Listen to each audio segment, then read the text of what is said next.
Diusir oleh anakku sendiri sambil bilang, "Aku malu punya ibu lulusan SD." Ternyata itu semua atas perintah suami agar punya alasan untuk menceraikanku dan menikah lagi.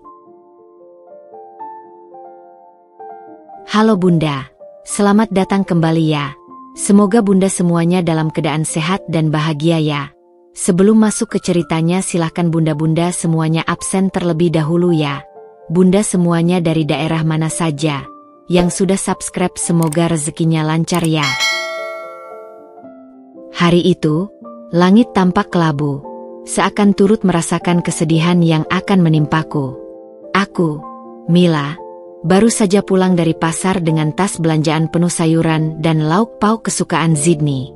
Napasku masih terengah-engah setelah berjalan kaki dari ujung gang menuju rumah kami yang sederhana.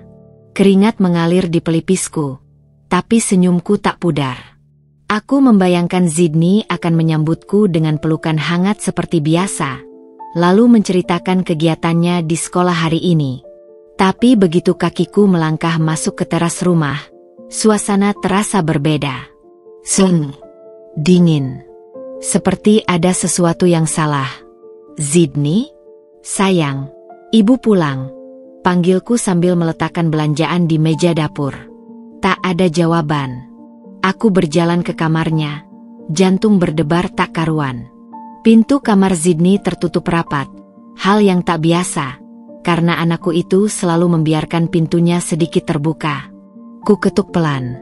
"Zidni, kamu di dalam?" Tiba-tiba, pintu terbuka dengan kasar. Di hadapanku berdiri Zidni, bocah 7 tahun yang biasanya begitu manis, kini dengan wajah merah padam dan mata penuh kemarahan. Aku terkejut. "Pergi sana. Aku malu punya ibu kayak kamu," teriaknya. Suaranya nyaris tak kukenal. Aku terpana, seperti ditampar. Apa yang kamu katakan, Nak?" Aku malu. Teman-temanku tanya kenapa ibuku cuma lulusan SD, nggak bisa bantu aku belajar. Aku nggak mau ibu lagi. Setiap kata yang meluncur dari mulutnya seperti pisau yang mengiris-iris hatiku. Aku mencoba menyentuh bahunya, tapi Zidni langsung menjauh. "Tapi, ibu selalu berusaha untukmu, Nak. Ibu masakan makanan enak, jemput kamu sekolah." "Dasar ibu bodoh. Ayah bilang ibu nggak pantas jadi istri dia. Ibu cuma bikin malu." Aku tersentak. Ayah bilang. Sebelum sempat kuajak bicara lebih jauh, Zidni mendorongku keluar kamar dan membanting pintu. Aku terduduk lemas di lantai, air mata mengalir deras. Di balik pintu, kudengar tangisannya yang terisak, tapi tak ada lagi kata-kata manis yang biasa ia ucapkan. Aku memeluk lututku, mencoba memahami apa yang baru saja terjadi. Sejak kapan Zidni membenciku? Apa yang salah? Lalu, telepon genggamku bergetar. Sebuah pesan masuk dari Lukman. "Pulang malam. Jangan tunggu." Biasanya, aku hanya mengangguk dan mengiyakan. Tapi hari ini, sesuatu dalam hatiku berbisik. Ini bukan sekadar perubahan sikap anak kecil. Ini rencana. Dan aku, Mila yang dianggap tak berpendidikan, akan membuktikan bahwa kecerdasan tak selalu diukur dari ijazah. Karena seorang ibu yang terluka, siap menghancurkan segalanya untuk anaknya. Malam itu, setelah kejadian mengerikan dengan Zidni, aku duduk sendiri di meja makan yang biasanya kami gunakan bertiga. Piring-piring masih tersusun rapi. Makanan yang kumasak dengan sepenuh hati kini sudah dingin. Tanganku gemetar memegang sendok, tapi tak ada nafsu untuk menyuap sesuap pun. Setiap kali aku menutup mata, terngiang kembali teriakan Zidni, "Aku malu punya ibu kayak kamu." Jam dinding terus berdetak. 8 malam. 9 malam. 10 malam. Lukman belum pulang. Ini sudah menjadi kebiasaan baru belakangan ini. Aku mencoba meneleponnya, tapi seperti biasa, langsung dialihkan ke voicemail. "Yang Anda hubungi sedang sibuk." Aku berjalan ke kamar Zidni dengan langkah pelan. Melalui celah pintu, kulihat dia sudah tertidur dengan wajah yang masih terlihat tegang. Pipinya masih basah oleh bekas air mata. Hatiku hancur melihatnya. Anakku yang dulu selalu tertawa riang kini berubah menjadi anak yang menyimpan dendam terhadap ibunya sendiri. Kembali ke ruang tamu, aku memberanikan diri membuka ponsel Lukman yang sengaja dia tinggalkan pagi tadi. Biasanya dia tak pernah lupa membawanya. Jari-jariku gemetar membuka pesan-pesan terakhirnya. Dan di sana, besok aku pastikan dia sudah pergi. Sabar ya sayang. Zidni sudah mulai menurut. Dia akan memilih kita. Aku menekan bibirku kuat-kuat untuk menahan jeritan. Siapa ini? Siapa yang dia ajak bicara seperti ini? Dengan mata berkaca-kaca, aku membuka galeri fotonya.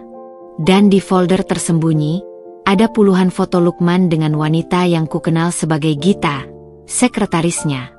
Foto-foto mesra di berbagai tempat. Bahkan ada yang diambil di mobil kami.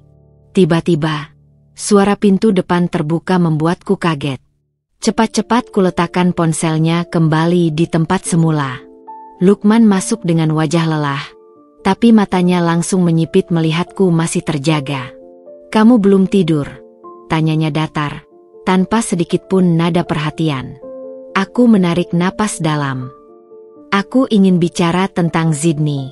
Hari ini dia. Ah, lagi-lagi Zidni, potongnya kasar sambil melepas dasi. Dia hanya anak kecil. Jangan dibuat masalah besar. Tapi dia bilang malu punya ibu lulusan SD. Dari mana dia dapat pemikiran seperti itu? Lukman berhenti sejenak, lalu mendekatiku. Aku bisa mencium bau parfum wanita yang melekat pada bajunya. "Mila, kamu tahu, mungkin memang waktunya kamu introspeksi diri. Di zaman sekarang, ibu-ibu semuanya berpendidikan.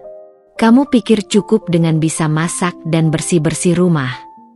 Perkataannya seperti tamparan keras. "Jadi, kamu setuju dengan Zidni?" Dia menghela napas panjang. "Aku hanya memikirkan yang terbaik untuk masa depan anak kita. Kamu tak bisa membantunya belajar, tak bisa bergaul dengan ibu-ibu lain yang berpendidikan. Apa kamu tak mengerti?" Mata Lukman tak pernah bertemu dengan mataku saat mengatakan ini. Aku melihat bagaimana jarinya memainkan cincin kawinnya, tanda klasik bahwa dia sedang berbohong. "Lukman," suaraku bergetar, "apa ada orang lain yang memengaruhi Zidni?" Dia tiba-tiba berubah agresif. "Kamu mau menuduh siapa sekarang? Gara-gara kamu tak berpendidikan, sekarang mau nyalahin orang lain?" Aku terkejut dengan reaksinya yang berlebihan. Aku tidak menyebut nama siapapun. "Sudah, tidurlah. Besok aku ada meeting pagi." Dengan itu, dia berbalik dan masuk ke kamar, meninggalkanku sendiri di ruang tamu dengan sejuta pertanyaan yang tak terjawab. Malam itu, untuk pertama kalinya dalam pernikahan kami, Lukman tidur di kamar tamu. Dan aku mulai menyadari bahwa ini bukan sekadar masalah Zidni. Ini adalah rencana yang disusun rapi untuk mengusirku dari keluarga sendiri. Di luar jendela, hujan mulai turun. Seperti air mataku yang tak henti mengalir. Tapi di balik kesedihan ini, sesuatu mulai tumbuh dalam diriku. Sebuah tekad. Jika mereka mengira Mila yang hanya lulusan SD ini akan menyerah begitu saja, mereka salah besar. Aku akan membuktikan bahwa gelar kesarjanaan tak ada artinya dibandingkan kecerdasan seorang ibu yang sedang berjuang untuk anaknya. Pagi hari setelah pertengkaran dengan Lukman, aku terbangun dengan kepala berat dan mata sembab. Jam di dinding menunjukkan pukul 5.30. Biasanya aku sudah mulai menyiapkan sarapan untuk keluarga. Tapi pagi ini, tubuhku terasa lemas tak bertenaga. Dari balik pintu kamar Zidni, kudengar suara kecilnya sedang berbicara sendiri. "Ya, ayah, aku sudah bilang ke ibu seperti yang ayah ajarkan."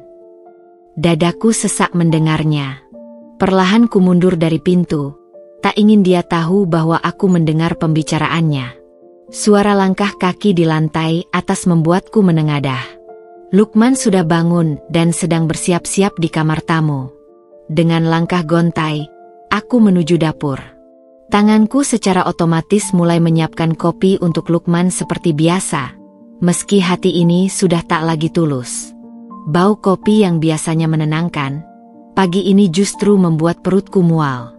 Dari dapur, kudengar suara Lukman sedang berbicara di telepon dengan suara rendah. "Jangan khawatir, sayang. Masih beberapa hari lagi." Aku membeku. Suaranya begitu lembut, berbeda sama sekali dengan nada kasar yang digunakannya padaku semalam. Jari-jariku mencengkeram tepi meja dapur sampai keputihan. Siapa yang dia panggil, sayang? Dengan sangat hati-hati, aku menyelinap mendekati sumber suara. Lukman berdiri di dekat jendela ruang kerja kecil di lantai dasar, punggungnya membelakangiku. "Ya, aku janji. Setelah aku dapat hak asuh Zidni dan menceraikannya, kita bisa mulai hidup baru." "Iya, dia memang cuma lulusan SD, mana mungkin menang melawan kita." Sekujur tubuhku gemetar mendengarnya. Rasanya seperti ada ribuan pecahan kaca menusuk-nusuk jantungku. Selama ini, selama aku setia mendampinginya, selama aku merawat anak kami dengan sepenuh hati, ternyata dia sudah merencanakan pengkhianatan ini. Tanpa kusadari, sebuah piring kecil tergeser oleh lenganku yang gemetar dan jatuh ke lantai dengan suara pecah yang nyaring. "Siapa?" teriak Lukman berbalik dengan wajah panik. Aku berdiri membeku di ambang pintu dapur. Wajahku pasti pucat seperti mayat. Matanya membelalak melihatku. Lalu cepat-cepat dia menutup teleponnya. Kamu dengar apa?" tanyanya dengan suara tegang. Aku menggigit bibir bawahku sampai terasa sakit.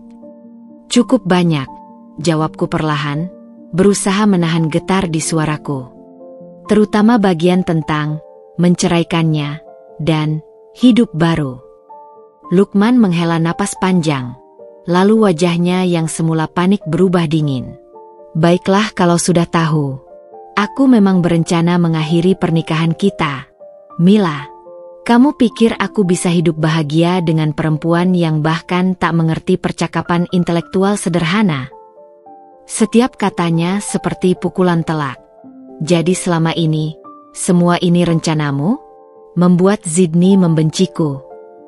Dia menyeringai. "Zidni butuh ibu yang bisa membantunya berkembang. Lihat dirimu, Mila.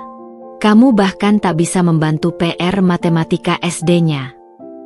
Aku menatapnya dengan mata berkaca-kaca, tapi kali ini bukan air mata sedih. Ini adalah air mata kemarahan yang mendidih. "Dan Gita? Dia yang kau bicarakan tadi?" Lukman terkejut mendengar namanya, tapi cepat menguasai diri. "Ya, Gita. Dia sempurna dalam segala hal yang tak kamu miliki. Berpendidikan, cantik, berasal dari keluarga baik-baik. Dan lebih muda, sergahku pedas. Jangan lupa bagian itu." Wajahnya merah padam. "Sudahlah, tak ada gunanya berdebat. Aku akan mengajukan cerai minggu depan. Kamu bisa tinggal di sini sampai semuanya selesai, tapi jangan harap dapat hak asuh Zidni." Dia berbalik dan berjalan menuju pintu depan, mengambil kunci mobilnya. Sebelum pergi, dia menoleh sekali lagi. "Oh ya, kalau kamu mencoba menghubungi pengacara, ingat, tak ada yang akan berpihak pada ibu rumah tangga lulusan SD tanpa pekerjaan."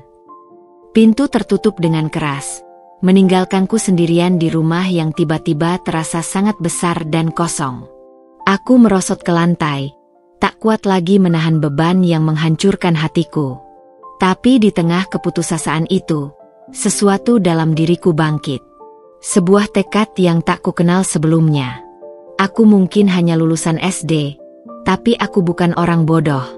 Dan aku pasti bukan perempuan yang akan diam saja ketika keluarganya dihancurkan.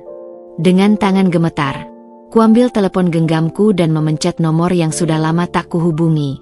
"Rina, sahabatku semasa SMA dulu yang sekarang bekerja di firma hukum. Jika Lukman mengira aku akan menyerah begitu saja, dia sangat keliru. Pertempuran untuk anakku baru saja dimulai.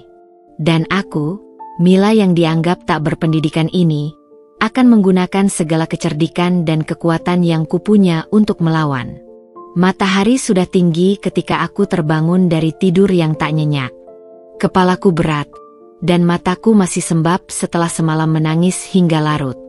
Lukman sudah pergi bekerja, atau setidaknya, itulah yang dikatakannya. Zidni juga sudah berangkat sekolah dengan diantar sopir, tanpa mau sarapan bersamaku. Aku berdiri di depan cermin kamar mandi, menatap wajahku yang kuyu. Kulit yang dulu bersinar sekarang pucat, garis-garis halus di sudut mata terlihat lebih jelas. Perempuan lulusan SD, bisikku pada bayanganku sendiri, mengulangi kata-kata yang dilontarkan suami dan anakku. Tiba-tiba, teleponku bergetar. Sebuah pesan dari Rina. Aku sudah cek data Gita. Ada sesuatu yang menarik. Datang ke kantorku jam 1 siang. Jantungku berdebar kencang. Selama ini, aku hanya mendengar nama Gita dari omongan kantor Lukman. Seorang sekretaris muda, cerdas, lulusan universitas ternama. Tapi Rina sepertinya menemukan sesuatu. Kantor Rina berada di lantai 12 sebuah gedung perkantoran yang megah. Aku merasa asing di antara para profesional yang lalu lalang dengan setelan rapi dan tas kulit mewah. Pakaian sederhanaku, kemeja lusuh dan celana jeans pudar, membuat beberapa orang melirikku dengan pandangan merendahkan. Terima kasih sudah datang, sambut Rina, menyodorkan secangkir kopi. Matanya penuh perhatian. Aku sudah melakukan investigasi kecil-kecilan tentang Gita. Dia membuka laptopnya dan menunjukkan beberapa dokumen. Ini profil lengkapnya. Gita Suryani, 26 tahun, mengaku lulusan Fakultas Hukum Universitas Pajajaran dengan IPK 38. Aku mengangguk lesu. Jadi dia memang pintar. Rina tersenyum sinis. Seharusnya begitu. Tapi lihat ini. Jarinya menunjuk ke bagian tertentu di layar. Aku cek ke kampusnya. Tidak ada nama Gita Suryani yang lulus tahun itu. Aku terbatuk, hampir menumpahkan kopi. Apa? Dan ini lebih menarik, lanjut Rina, membuka tab berikutnya. Gita ternyata sudah pernah menikah sebelumnya. Cerai tahun lalu. Suaminya melaporkan dia karena penipuan dan pemalsuan dokumen. Dadaku sesak. Jadi, ijazahnya palsu. Tapi yang lebih parah, Rina menatapku tajam. Dia punya riwayat mendekati pria-pria berduit untuk kemudian menguras hartanya. Sudah 2 korban sebelum Lukman. Aku memicingkan mata, mencerna semua informasi ini. Tapi Lukman, dia sangat percaya Gita itu sempurna. Dia bilang Gita dari keluarga terpandang. Rina menggeleng. Orang tuanya hanya pedagang kecil di pasar. Gita ahli menciptakan citra diri. Media sosialnya penuh foto di tempat mewah. Padahal itu semua hasil menjerat pria-pria seperti Lukman. Aku berdiri, berjalan mondar-mandir di ruangan sempit itu. Aku harus memberitahu Lukman. Dia sedang diperdaya. Rina menahan lenganku. Jangan terburu-buru. Lukman sekarang sedang tergila-gila padanya.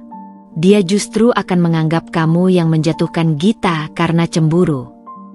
Dia benar. Lukman sudah begitu jauh berubah, sampai tak bisa melihat kebenaran yang terang benderang sekalipun. Lalu apa yang harus kulakukan? Tanyaku putus asa. Rina tersenyum tipis. Kita kumpulkan bukti lebih banyak. Dan dia mengeluarkan sebuah kartu nama dari laci. Kamu perlu bertemu dengan seseorang. Teman kuliahku yang bekerja di biro investigasi. Sore harinya, aku duduk di sebuah kafe sepi, menatap foto-foto Gita di media sosial yang Rina cetak untukku. Perempuan itu cantik, kulit putih, ramping, selalu tersenyum manis di setiap foto. Tapi yang paling menyakitkan adalah foto-foto dia bersama Lukman. Ada yang diambil di restoran mewah, di pantai, bahkan satu foto di mana dia memakai kalung emas yang persis seperti yang hilang dari lemari perhiasanku bulan lalu. Tanganku mengepal tanpa kusadari. Perempuan ini bukan hanya merenggut suamiku, tapi juga meracuni pikiran anakku terhadapku. Tiba-tiba, teleponku berdering. Nomor tak dikenal. Halo. Suara perempuan di seberang sana membuat darahku membeku. Ibu Mila? Ini Gita. Kita perlu bicara. Aku nyaris menjatuhkan telepon. Apa yang dia inginkan? Tentang apa? Suaraku lebih tajam dari yang kukira. Dia tertawa kecil. Suara yang manis tapi menusuk. Tentang masa depan Zidni, tentu saja. Saya pikir lebih baik kita berdiskusi seperti orang dewasa. Bagaimana kalau ketemu besok? Aku menarik napas dalam. Ini adalah kesempatanku untuk melihat wajah musuhku secara langsung. Baik. Jam dan tempat. Kafe Merah di Plaza Senayan. Jam 11. Begitu telepon ditutup, tanganku gemetar tak terkendali. Gita jelas punya agenda tersembunyi dengan pertemuan ini. Tapi aku juga punya rencana. Jika dia mengira Mila yang hanya lulusan SD ini akan mudah ditaklukkan, dia sangat keliru. Besok, aku akan berhadapan muka dengan perempuan yang menghancurkan keluargaku. Dan pertempuran sesungguhnya baru saja dimulai. Kafe Merah di Plaza Senayan begitu megah dengan lampu-lampu kristal dan meja-meja berlapis taplak putih. Aku merasa seperti ikan di luar air dengan baju sederhana yang kupakai, kemeja biru tua dan rok hitam yang sudah kusam di bagian siku. Tangan ini terus memainkan ujung syal bututku, sementara mataku terus mengawasi pintu masuk. Gita datang terlambat 15 menit. Kesengajaan yang jelas untuk membuatku tidak nyaman. Dia melenggang masuk dengan gaun putih ketat dan high heels yang membuatnya terlihat semakin tinggi. Rambutnya tergerai indah. Wajahnya tersenyum dingin begitu melihatku. Maaf terlambat, Bu Mila, ucapnya dengan suara manis yang terlatih. Meeting tadi molor. Aku mengangguk kaku. Tak apa, duduklah. Dia memesan kopi spesial tanpa bertanya apa yang kuinginkan. Matanya, berwarna coklat terang dengan bulu mata palsu yang tebal, mengamitiku dengan pandangan penuh kemenangan. Kau tentu tahu kenapa aku ingin bertemu. Mulainya, tiba-tiba mengganti sapaan formalnya menjadi akrab. Aku menegakkan punggung. Untuk bicara tentang Zidni, katamu. Gita tersenyum, mengeluarkan ponselnya. Lukman dan aku merasa Zidni akan lebih bahagia tinggal dengan kami. Jarinya menggeser layar, memperlihatkan foto Zidni tertawa lebar di antara mereka berdua. Lihatlah betapa cocoknya kami. Perutku mual. Foto itu diambil di taman hiburan yang selalu kujanjikan pada Zidni, tapi tak pernah kami kunjungi karena Lukman bilang tak ada uang. Kau sudah meracuni pikiran suamiku, desisku. Dan sekarang kau merusak hubunganku dengan anakku sendiri. Gita tertawa, suara yang palsu seperti segala sesuatu tentang dirinya. Oh, Bu Mila, Zidni butuh figur ibu yang bisa jadi panutan. Bukan perempuan yang bahkan tak bisa membantunya mengerjakan PR matematika kelas 1 SD. Tanganku mengepal di bawah meja. Aku tahu tentang ijazah palsumu, Gita. Dan tentang mantan suamimu yang melaporkanmu karena penipuan. Wajahnya berubah sepersekian detik, mata membelalak, bibir bergetar, tapi cepat kembali terkendali. Bualan siapa itu? Kau mencoba menjatuhkanku karena cemburu buta. Rina sudah mengumpulkan semua bukti, kataku perlahan. Dan aku akan memberikannya pada Lukman. Gita tiba-tiba condong ke depan. Senyum manisnya berubah menjadi geram. Dengarlah baik-baik, Mila. Lukman tak akan pernah percaya padamu. Dia sudah memilihku. Dan Sydney.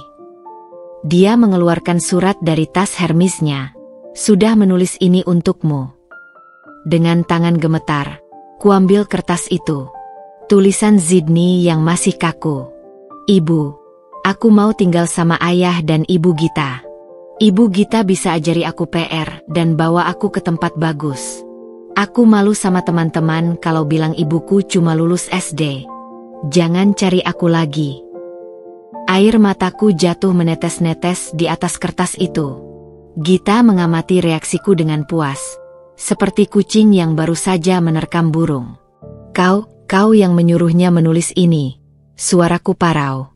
Dia mengangkat bahu. Anak-anak itu polos. Mila.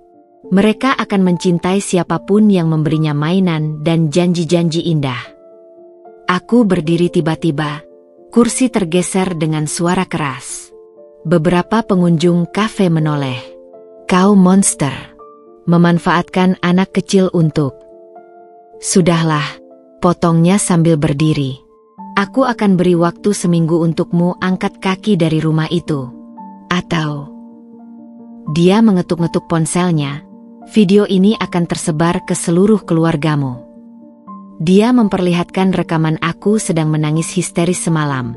Wajah merah, rambut acak-acakan, dilihat dari jendela kamar tidur. Kau memasang kamera di rumahku. Gita hanya tersenyum, memungut tasnya. Sampai jumpa, Mila. Oh ya, Lukman akan menjemput Sydney langsung dari sekolah hari ini. Kau tak perlu repot-repot datang. Dia pergi dengan langkah percaya diri, meninggalkanku berdiri kaku di antara pandangan penasaran orang-orang sekitar. Aku tak langsung pulang. Kakiku membawaku ke SD tempat Sydney bersekolah. Satu-satunya tempat di mana aku masih bisa melihat anakku tanpa gangguan mereka. Dari balik pagar, kulihat Sydney sedang bermain bola dengan teman-temannya. Wajahnya begitu berseri, tertawa lepas seperti dulu sebelum semua ini terjadi. Tiba-tiba, matanya menangkap keberadaanku. Senyumnya pudar. Dia mendekat dengan langkah ragu. Ibu, kenapa di sini? Aku hanya ingin melihatmu, sayang. Sydney menggeser berat badannya dari satu kaki ke kaki lain. Ayah bilang, ibu tidak boleh jemput aku lagi. Sydney, suaraku bergetar. Apakah kau benar-benar menulis surat itu? Kau benar-benar ingin tinggal dengan ayah dan perempuan itu? Dia menunduk, menggambar pola di tanah dengan ujung sepatunya. Ibu Gita, dia janji akan belikan aku sepeda baru. Dan bawa aku liburan ke Bali. Dan itu lebih penting daripada ibumu. Ketika dia mengangkat wajah, ada air mata di matanya. Tapi, ayah bilang ibu nggak sayang aku lagi. Bilang ibu mau pergi jauh. Aku ingin menjerit. Ingin mengguncang-guncang tubuh kecilnya sampai dia mengerti betapa dia telah dibohongi. Tapi aku hanya berlutut, memeluknya erat. Aku takkan pernah meninggalkanmu, nak, apapun yang terjadi. Dia kaku dalam pelukanku, lalu perlahan mendorongku. Ayah datang. Lukman berdiri beberapa meter dari kami, wajahnya gelap. Di sebelahnya, Gita tersenyum sinis sambil melambai pada Sydney. Sydney, ayo kita pergi, panggil Lukman kasar. Anakku melirikku sekali lagi, lalu berlari ke arah mereka. Gita segera merangkul bahunya, sengaja menoleh padaku dengan senyum kemenangan sebelum membimbing Sydney masuk ke mobil mewah yang bahkan tak kukenal. Aku berdiri di tempat, memperhatikan mobil itu menghilang di ujung jalan. Hujan mulai turun, tapi aku tak bergerak. Air yang dingin itu bercampur dengan air panas di pipiku.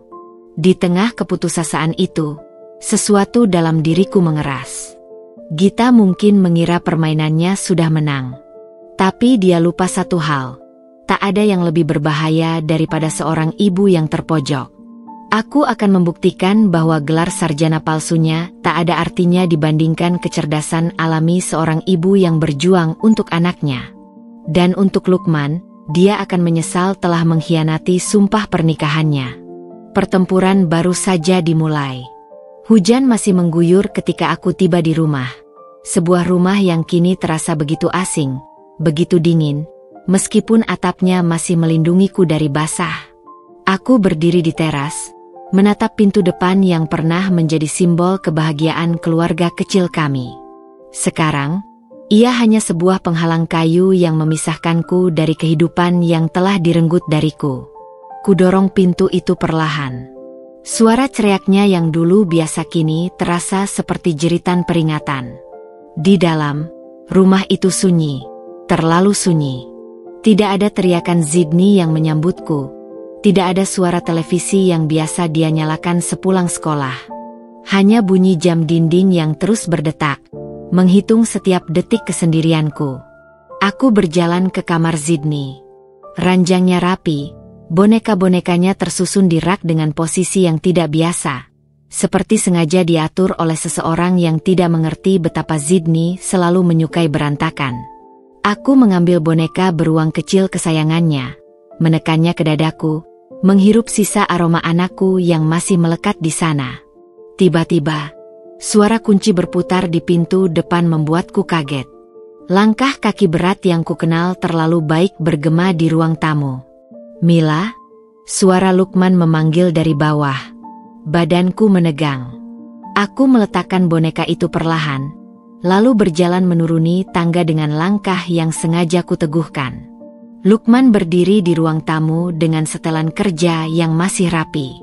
Di sebelahnya, kulihat sebuah koper kecil. Kopernya Zidni yang biasa dipakai untuk menginap di rumah nenek.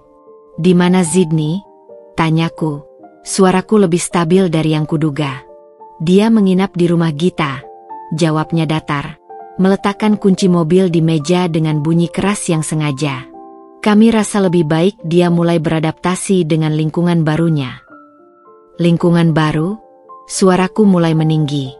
"Dia baru berusia 7 tahun. Lukman. Dia butuh ibunya."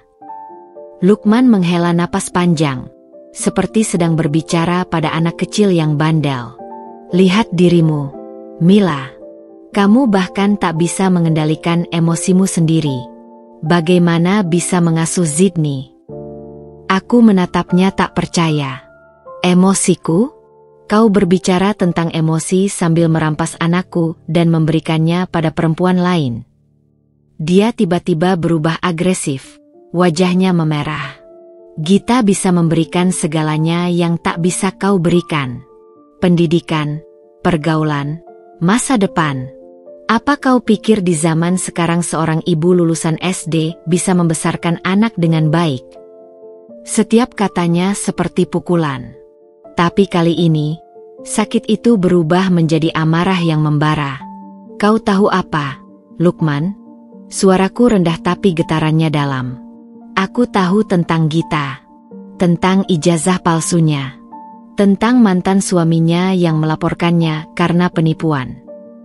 Wajah Lukman berubah pucat, lalu merah padam. "Dasar perempuan gila. Sekarang kau tega memfitnah orang hanya karena cemburu buta." "Aku punya bukti," teriakku, mengeluarkan dokumen dari tas. "Rina sudah." Dengan gerakan cepat, Lukman meraih dokumen itu dan merobeknya di depan mataku. Potongan kertas berhamburan di lantai seperti salju kotor. "Aku tak peduli dengan kebohonganmu," raungnya. "Besok pagi aku akan mengajukan gugatan cerai dan hak asuh penuh untuk Zidni. Dan dengan statusmu, perempuan tak berpendidikan, tak bekerja, kau tak punya harapan menang." Dadaku naik turun cepat. "Kau benar-benar tega melakukan ini padaku? Setelah 12 tahun pernikahan? Setelah aku melepas mimpiku hanya untuk mendukung karirmu?" Lukman tersenyum sinis. "Mimpi? Mimpi apa yang bisa dimiliki perempuan lulusan SD? Menjadi pelayan seumur hidupmu?" Kalimat itu seperti tamparan keras. Aku mundur selangkah, menatap lelaki yang dulu kukira mencintaiku ini dengan pandangan baru. Matanya yang dulu penuh kasih sekarang dingin seperti batu. Posturnya yang dulu selalu membungkuk untuk memelukku sekarang tegak dengan kesombongan. "Kau sudah berubah," bisikku. "Tidak, Mila. Aku selalu seperti ini. Hanya saja dulu aku merasa kasihan padamu." Diam-diam, tanganku meraih telepon di saku. Jari-jariku menekan tombol rekam tanpa kelihatan. "Jadi semua ini, rencanamu dari awal? Membuat Zidni membenciku, lalu mengusirku?" Lukman mengangkat bahu. "Gita punya ide yang brilian," katanya. "Anak-anak mudah dipengaruhi. Kami hanya perlu meyakinkan Zidni bahwa ibunya tidak layak, dan pengadilan pasti akan berpihak padaku. Dan kau setuju menggunakan anak kita sendiri sebagai senjata. Demi masa depannya, Mila. Dengan Gita, Zidni akan punya segalanya. Sekolah internasional, kursus-kursus mahal, koneksi. Dan bagaimana dengan cinta ibunya?" Potongku, air mata mulai mengalir. "Apa Gita bisa memberinya itu?" Lukman tertawa. Suara yang dulu kurindukan sekarang terdengar seperti deraan. "Cinta? Cinta tidak membayar tagihan sekolah, Mila. Cinta tidak membuka pintu kesuksesan." Aku mengangguk perlahan, menyimpan rekaman itu dengan aman. "Kalau begitu, aku punya sesuatu untukmu." Dengan gerakan cepat, kuambil amplop lain dari tas dan melemparkannya ke arahnya. Amplop itu terbuka, menyebarkan foto-foto Lukman dan Gita di berbagai tempat mesra, termasuk beberapa yang diambil di kamar hotel. Kau menyewa detektif?" Wajah Lukman berubah merah padam. "Rina membantuku," kataku tenang. "Foto-foto ini akan menjadi bukti perselingkuhanmu di pengadilan. Dan kau tahu hakim tidak suka dengan ayah yang memanipulasi anak untuk melawan ibunya sendiri." Untuk pertama kalinya, aku melihat ketakutan di mata Lukman. Dia meraih lenganku dengan kasar. "Kau takkan menang, Mila. Pengadilan akan mempertimbangkan siapa yang bisa memberikan kehidupan lebih baik untuk Zidni." Aku melepaskan genggamannya dengan keras. "Kita lihat saja, Lukman. Karena satu hal yang kuyakin, tidak ada kehidupan yang lebih baik bagi seorang anak tanpa cinta ibunya yang tulus." Dia berdiri di sana, wajahnya berkerut dalam kemarahan yang tak tersampaikan. "Keluarlah dari rumahku sekarang." Aku memandang sekeliling rumah yang pernah kujadikan istana kecil kami. Kemudian kuambil jaket dan tas kecil yang sudah kusiapkan. Sejak pertengkaran pertama, aku tahu ini akan terjadi. "Satu hari nanti," kataku sambil berjalan ke pintu, "kau akan menyadari apa yang kau lakukan hari ini. Dan saat itu terjadi, ingatlah, kau yang memilih untuk menghancurkan keluarga kita sendiri." Pintu tertutup dengan keras di belakangku. Hujan masih turun deras, tapi aku tak bergerak dari teras rumah. Air yang dingin itu bercampur dengan air mata panas di pipiku. Di kejauhan, kilat menyambar-nyambar di langit gelap. Seperti pertanda, badai dalam hidupku baru saja dimulai. Tapi di tengah kesedihan yang menghancurkan ini, ada sesuatu yang mulai tumbuh dalam diriku. Sebuah tekad yang lebih kuat dari apapun. Aku mungkin hanya perempuan lulusan SD di mata mereka. Tapi aku akan membuktikan bahwa gelar kesarjanaan tidak ada artinya dibandingkan kekuatan seorang ibu yang berjuang untuk anaknya. Dan untuk Lukman dan Gita, mereka akan belajar bahwa tidak ada pengkhianatan yang luput dari pembalasan. Pertempuran untuk Zidni baru saja dimulai. Hujan yang turun deras seakan mencerminkan kekacauan dalam hatiku. Aku berdiri di depan rumah yang selama 10 tahun terakhir kusebut sebagai rumahku sendiri, dengan tas kecil berisi beberapa pakaian dan dokumen penting yang sempat kuselamatkan. Air mengalir deras dari atap, membasahi bahu dan rambutku, tapi aku terlalu hancur untuk merasakan dinginnya.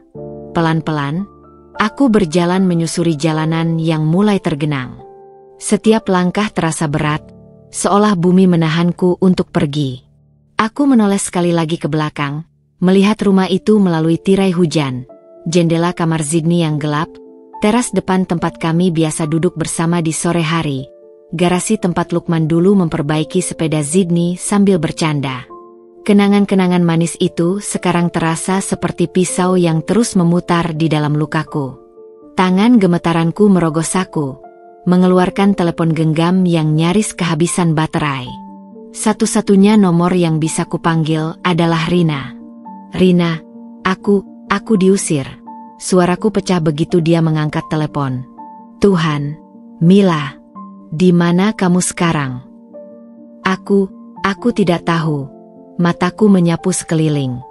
Jalanan sepi, hanya diterangi lampu-lampu jalan yang buram karena hujan. Di dekat pasar lama, mungkin. Tetap di situ. Aku jemput sekarang. Sementara menunggu Rina, aku berteduh di bawah atap sebuah warung kopi yang sudah tutup. Tubuhku menggigil, tapi bukan karena dinginnya hujan. Ini adalah gemetar yang berasal dari dalam, dari lubuk hatiku yang terkoyak. Aku memeluk tas kecilku erat-erat, merasakan bentuk album foto mini yang kubawa. Satu-satunya kenangan fisik tentang Zidni yang masih kumiliki. Tak lama kemudian, mobil Rina muncul dengan lampu hazard berkedip. Dia langsung melompat keluar dengan payung besar. Mila, astaga, kamu basah kuyup. Rina memelukku erat, dan untuk pertama kalinya sejak keluar dari rumah itu, aku benar-benar menangis. Tangisan yang dalam dan menyayat, keluar dari suatu tempat di dalam diriku yang bahkan tak kukenal sebelumnya. Sudah. Rina membimbingku masuk ke mobil, segera menyalakan pemanas. Aku bawa kamu ke rumahku dulu. Di dalam mobil yang hangat itu, aku mulai bercerita tentang semua yang terjadi, tentang pengakuan Lukman, tentang rekaman yang kudapatkan, tentang bagaimana dia dengan teganya mengusirku dari rumah sendiri. Rina menghela napas panjang.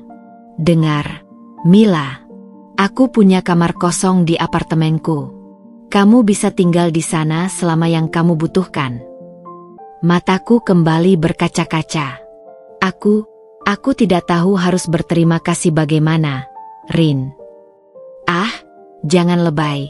Dia mencubit lembut tanganku, mencoba meringankan suasana. Tapi besok pagi, kita harus segera bertemu dengan pengacaraku. Lukman sudah memulai permainannya. Sekarang giliran kita yang menyerang balik. Mobil melaju melalui jalanan yang sepi. Air hujan menari-nari di kaca depan. Aku menatap keluar jendela, melihat bayangan wajahku yang terpantul.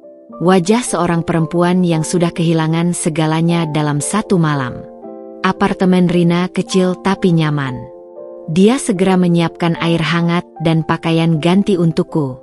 Kamar mandi di sana. Aku akan siapkan makanan hangat, katanya sambil menunjuk ke sebuah pintu. Air hangat yang mengalir di tubuhku seolah mencairkan sedikit beban yang kurasakan. Tapi ketika aku melihat cermin, yang terpantul adalah seorang asing. Mata sembab, wajah pucat, garis-garis kelelahan yang membuatku terlihat 10 tahun lebih tua. Aku mengenakan piyama pinjaman Rina dan keluar menemui dia yang sedang menyiapkan mie instan dengan telur. Makanan sederhana yang tiba-tiba terasa seperti hidangan termewah di dunia. Kamu harus makan, perintahnya, mendorong mangkuk ke arahku. Aku mencoba menyuap sedikit, tapi tenggorokanku terasa sempit. Rin, bagaimana dengan Zidni? Dia pasti bingung sekarang. Rina duduk di depanku, wajahnya serius. Kita akan berusaha dapatkan hak kunjungan besok. Tapi Mila. Dia memegang tanganku. Kamu harus kuat. Perjuangan ini baru saja dimulai. Aku mengangguk perlahan, menatap mangkuk mie yang mulai dingin. Tiba-tiba, telepon Rina berdering. Ini pengacaraku, katanya sambil mengangkat telepon. Ya, kami mengerti. Besok jam 9? Baik. Begitu dia menutup telepon, wajahnya berubah. Ada perkembangan buruk. Lukman sudah lebih dulu mengajukan permohonan perlindungan untuk Zidni, mengklaim kamu berpotensi melakukan kekerasan psikologis pada anak. Apa? Suaraku melengking. Dia menggunakan rekaman saat kamu menangis histeris sebagai bukti ketidakstabilan emosionalmu. Aku terduduk lemas. Gita. Pasti ide Gita. Perempuan licik itu tahu persis bagaimana memanipulasi sistem. Rina menatapku tegas. Besok akan sulit, Mila. Tapi ingat, kamu adalah ibu yang baik. Dan kebenaran akan menang pada akhirnya. Malam itu, meski tubuhku lelah, mataku tak bisa terpejam. Aku berbaring di ranjang tamu Rina, menatap langit-langit sambil mendengarkan deru hujan yang tak kunjung reda. Di dalam gelap itu, sebuah tekad baru muncul dalam diriku. Lukman dan Gita mungkin sudah mengusirku dari rumah. Mereka mungkin sudah merampas anakku untuk sementara. Tapi satu hal yang tak akan pernah mereka curi, tekadku sebagai seorang ibu. Besok adalah hari baru. Dan pertempuran untuk merebut kembali anakku akan dimulai dengan segala senjata yang kumiliki. Aku mungkin hanya perempuan lulusan SD di mata mereka. Tapi malam ini, di tengah badai kehidupan yang menghancurkan, aku bersumpah akan menjadi lawan yang paling tangguh yang pernah mereka hadapi. Untuk Zidni, untuk harga diriku, dan untuk semua ibu yang pernah direndahkan hanya karena selembar ijazah. Fajar baru saja merekah ketika aku terbangun dari tidur yang tidak nyenyak. Ranjang tamu Rina terasa asing. Bantal yang terlalu empuk membuat leherku kaku. Untuk sesaat, aku lupa di mana aku berada. Lupa bahwa rumahku, suamiku, anakku, semuanya telah hilang dalam satu malam. Rina sudah bangun lebih awal. Aku mencium aroma kopi dan telur goreng dari dapur kecil apartemennya. Suara gemerisik koran dan langkah-langkahnya yang cepat membuatku teringat betapa beruntungnya aku masih memiliki sahabat seperti dia di tengah kekacauan ini. Pagi, sapaku serak, menarik selimut yang kusut. Rina menoleh, wajahnya langsung berkerut melihat kondisiku. Tidurmu tidak nyenyak, ya? Aku menggeleng. Tidak ingin mengakui bahwa aku hanya terlelap sekitar 2 jam di antara isakan tangis dan bayangan wajah Zidni yang terus menghantuiku. Kita harus segera ke kantor pengacara, katanya sambil menyodorkan secangkir kopi. Tapi pertama-tama, kamu butuh pakaian yang lebih pantas. Dia membuka lemari kecil di sudut ruangan, mengeluarkan setelan jas biru tua yang sederhana namun elegan. Ini mungkin agak besar, tapi lebih baik daripada pakaian kemarin. Air mataku menggenang. Rin, aku tidak tahu bagaimana membalas semua kebaikanmu ini. Dia tersenyum kecil. Kita sudah seperti saudara, Mila. Dulu waktu SMA, bukankah kamu yang selalu membelikanku nasi bungkus ketika aku tidak punya uang? Kenangan itu menyentuh hatiku. Dulu kami memang tidak punya apa-apa. 2 anak perempuan dari keluarga sederhana yang berjuang untuk bertahan di sekolah favorit. Tapi setidaknya saat itu, kami masih punya mimpi-mimpi besar. Setelah mandi cepat, aku mengenakan pakaian pinjaman Rina. Jas itu memang agak longgar di pinggang, tapi cukup pantas untuk pertemuan dengan pengacara. Aku berdiri lama di depan cermin kamar mandi, mencoba merapikan rambutku yang kusut dan mata bengkak. Kita harus pergi, Rina memanggil dari luar.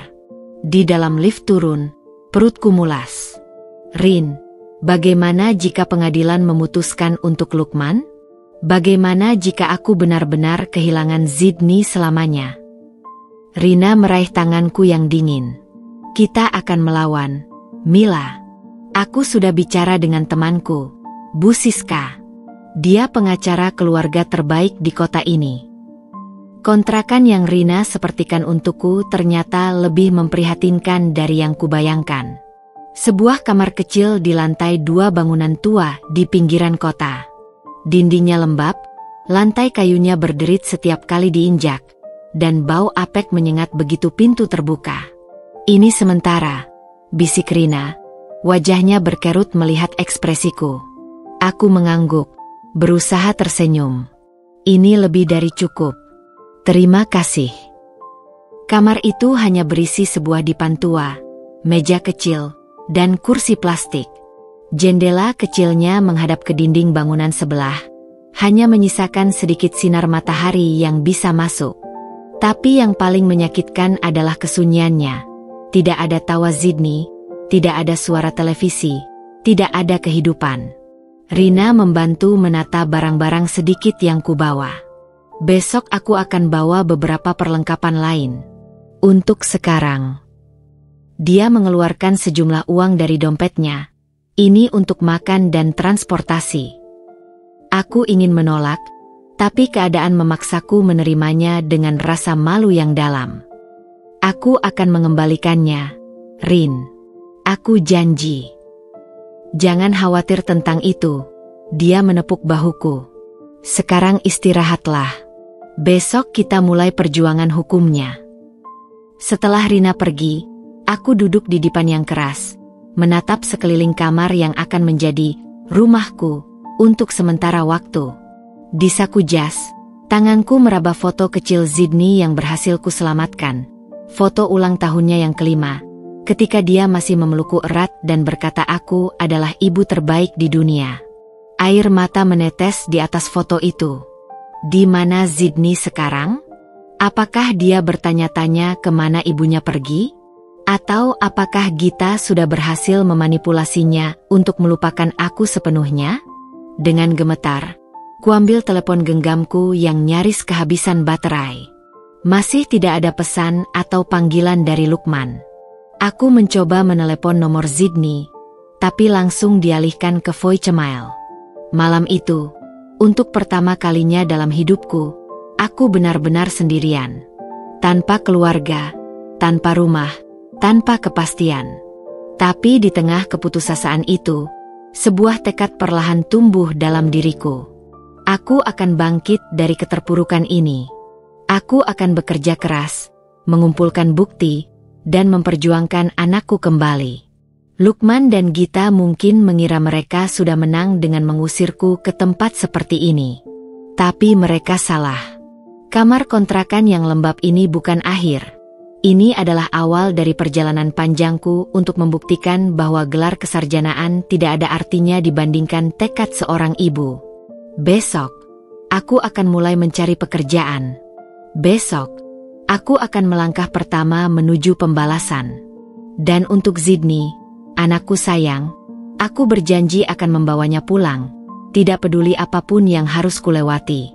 Pagi itu, sinar matahari yang menembus jendela kecil kamarku menyentuh kulit wajahku dengan lembut, membangunkanku dari mimpi buruk tentang Sydney. Aku terbangun dengan jantung berdebar kencang. Tangan meraih sisi ranjang yang kosong, kebiasaan lama ketika mencari Sydney yang sering menyelinap ke tempat tidurku di tengah malam. Namun yang kudapati hanyalah kasur kosong dan bau lembab kamar kontrakan yang menusuk hidung. Aku duduk perlahan, merasakan setiap sendi tubuhku pegal akibat dipan yang terlalu keras.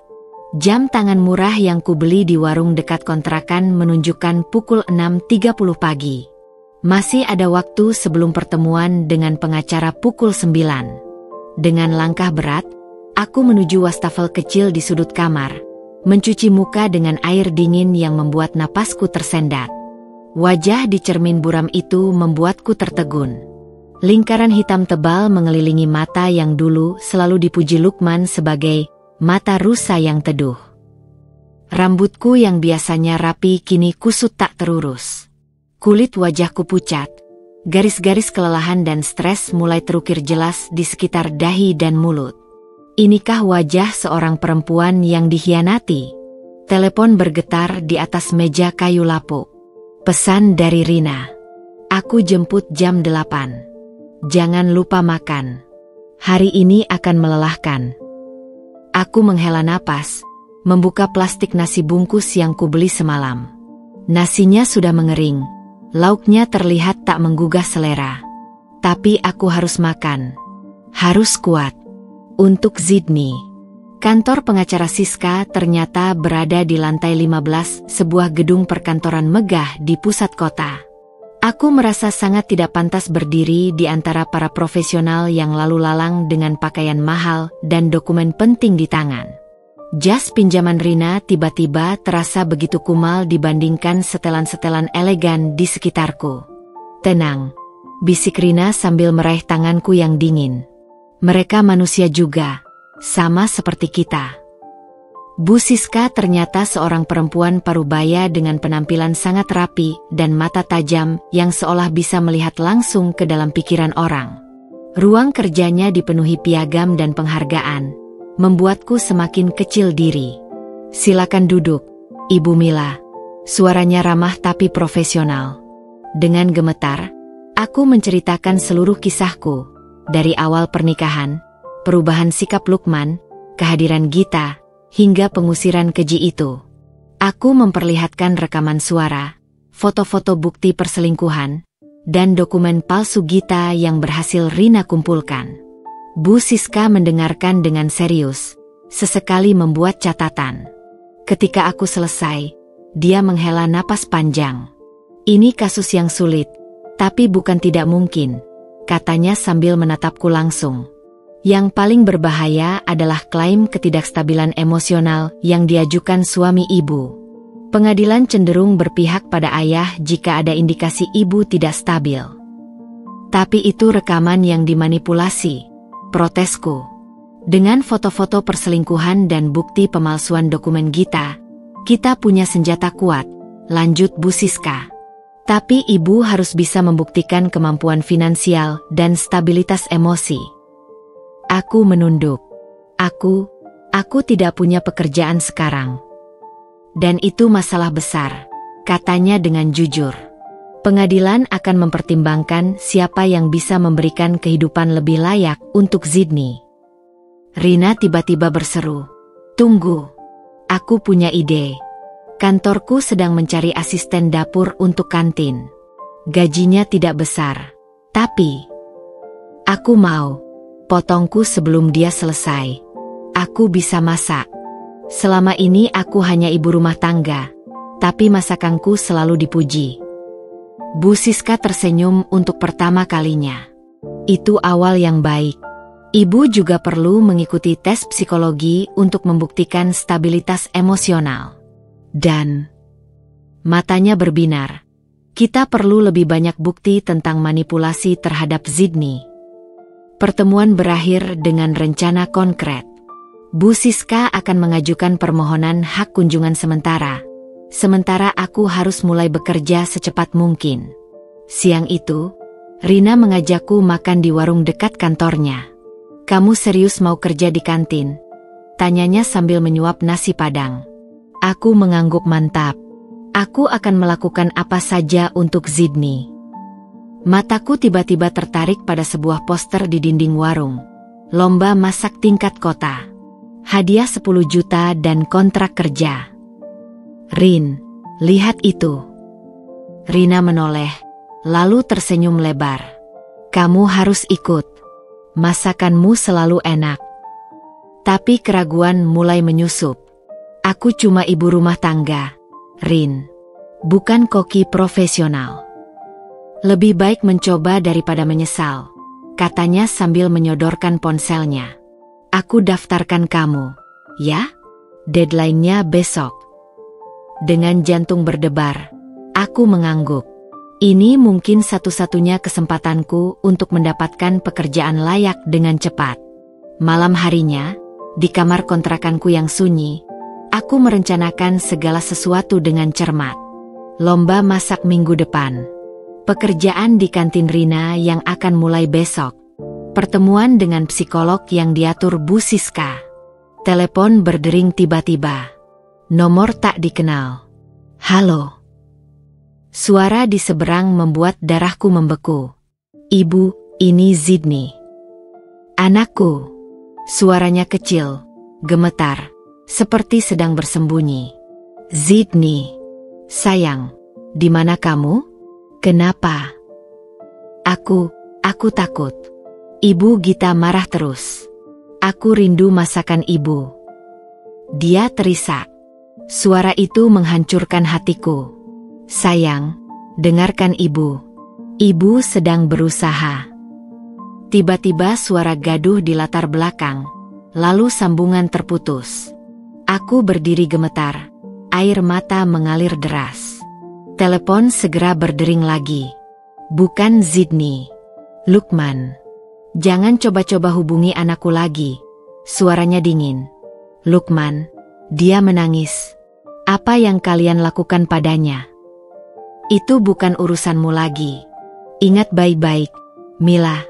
Kamu hanya perempuan kampungan lulusan SD. Jangan bermimpi bisa mengalahkan aku di pengadilan. Telepon diputuskan. Aku terjatuh di lantai, tubuh menggigil. Tapi di tengah keputusasaan itu, amarah mulai membara. Mereka menyakiti Zidni, anakku, darah dagingku. Dengan tangan gemetar, kuambil buku catatan kecil dan mulai menulis rencana besarku. 1. Menang lomba masak. 2. Dapatkan pekerjaan tetap. 3. Kumpulkan bukti lebih banyak. 4. Bawa pulang Zidni. Malam itu, untuk pertama kalinya sejak diusir, aku tidur dengan tekad membara di dada. Lukman dan Gita mungkin mengira mereka sudah menang. Tapi pertempuran sesungguhnya baru saja dimulai. Dan aku, Mila yang hanya lulusan SD ini, akan membuktikan bahwa cinta seorang ibu lebih kuat dari semua gelar akademis dan tipu muslihat mereka. Matahari pagi menyinari wajahku melalui jendela kecil kamar kontrakan ketika aku terbangun dengan tekad yang membara. Malam tadi, setelah telepon dari Zidni yang menyayat hati, aku tidak bisa tidur sampai larut. Suara kecilnya yang ketakutan masih bergema di telingaku, membuat dadaku sesak dan tangan ini mengepal tanpa sadar. Aku menatap daftar rencana yang kutulis tadi malam. 4 poin sederhana yang menjadi peta perjuanganku. Hari ini adalah hari pertama aku bekerja di kantin kantor Rina. Kesempatan pertama untuk membuktikan bahwa aku bisa mandiri secara finansial. Dengan cepat aku mandi dan mengenakan pakaian sederhana yang kubeli di pasar dengan sisa uang pinjaman Rina. Celana kain hitam longgar dan kemeja biru tua yang mudah menyerap keringat. Rambut panjangku kukonde rapi dan kuikat kuat-kuat. Kamu bisa, Mila. Bisikku pada bayanganku di cermin kamar mandi yang buram. Kantin di lantai dasar gedung perkantoran Rina ternyata cukup besar. Ruang makan yang terang dengan 10 meja panjang dan dapur di belakang yang dipenuhi peralatan masak mengkilap. Aku disambut oleh Ibu Sari, kepala dapur berusia 50-an dengan tubuh tegap dan sorot mata tajam. Jadi kamu Mila yang Rina ceritakan. Suaranya berat, mengukur-ukurku dari ujung kepala sampai kaki. Aku mengangguk. Tangan basah oleh keringat gugup. Saya siap bekerja keras, Bu. Ibu Sari menghela napas. Kita lihat saja. Hari ini kamu bantu persiapan bahan. Besok kalau sudah lancar, boleh pegang kompor. Sepanjang pagi itu aku bekerja tanpa henti. Mengupas bawang sampai mataku perih dan merah. Memotong sayuran dengan presisi yang dituntut Ibu Sari. Membersihkan ikan dan ayam dengan cepat. Tanganku yang sudah terlatih selama bertahun-tahun mengurus rumah tangga ternyata bisa mengimbangi tempo kerja dapur profesional. Kamu memang sudah biasa kerja dapur ya? Tanya Ibu Sari saat istirahat siang, menyerahkan segelas teh hangat. Aku tersenyum pahit. 12 tahun jadi ibu rumah tangga, Bu. Wajahnya berkerut seperti menangkap sesuatu dalam nada suaraku. Suami. Diusir, jawabku pendek, mata menatap lantai. Dia tidak berkomentar, hanya menepuk bahuku dengan kuat. Kalau begitu, mulai besok aku ajari kamu masak untuk porsi besar. Sore harinya, ketika kantin sudah sepi, Rina datang membawa kabar. Bu Siska sudah mengajukan permohonan hak kunjungan sementara, katanya bersemangat. Pengadilan menjadwalkan sidang pendahuluan minggu depan. Jantungku berdebar kencang. Apa aku bisa melihat Zidni? Rina mengangguk. Itu tujuannya.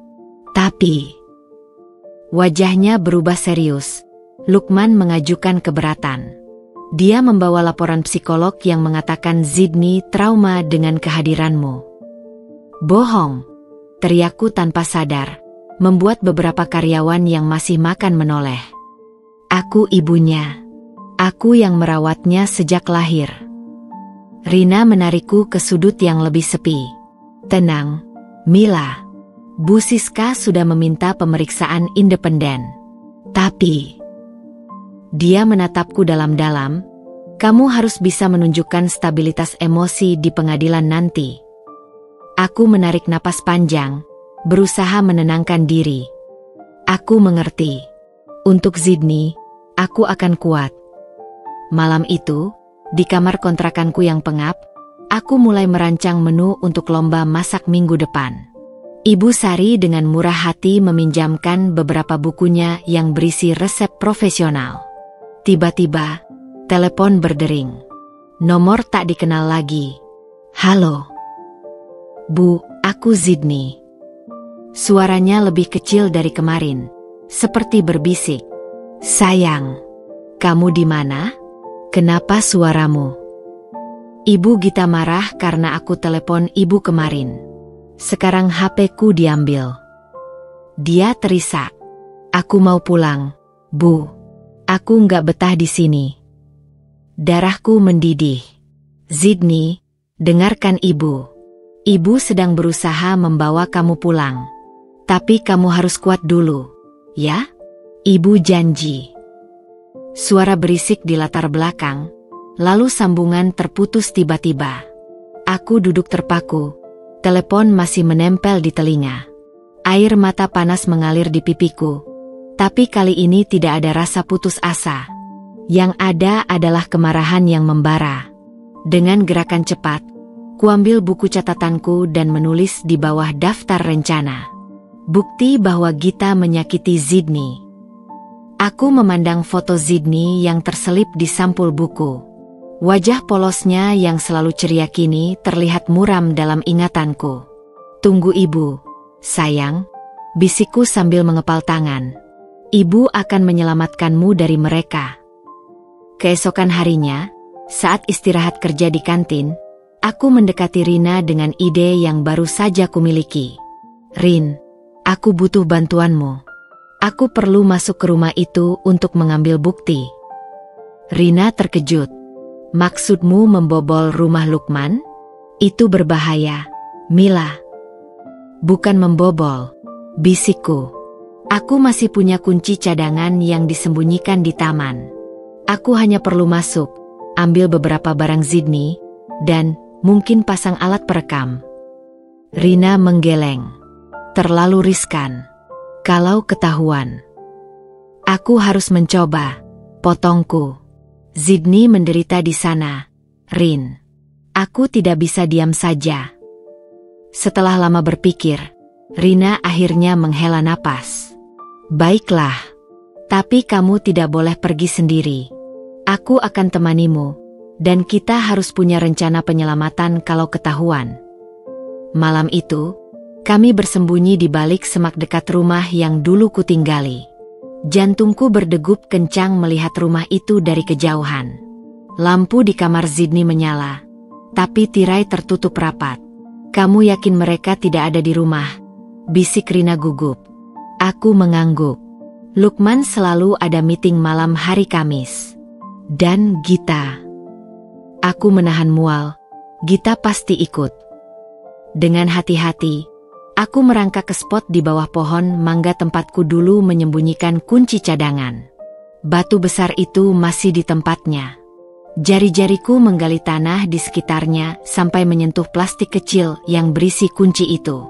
Kita punya 15 menit maksimal, bisik Rina sambil mengecek jam. Aku akan tunggu di sini. Kalau ada masalah, telepon aku. Dengan napas tergesa, aku menyelinap ke pintu belakang. Kunci masih cocok. Pintu terbuka dengan bunyi berderit yang membuat jantungku hampir berhenti. Rumah itu, baunya berbeda. Wangi parfum mahal yang bukan milikku. Foto-foto keluarga di dinding sudah diganti dengan foto Lukman dan Gita. Bahkan kursi favorit Zidni di ruang TV sudah dipindahkan.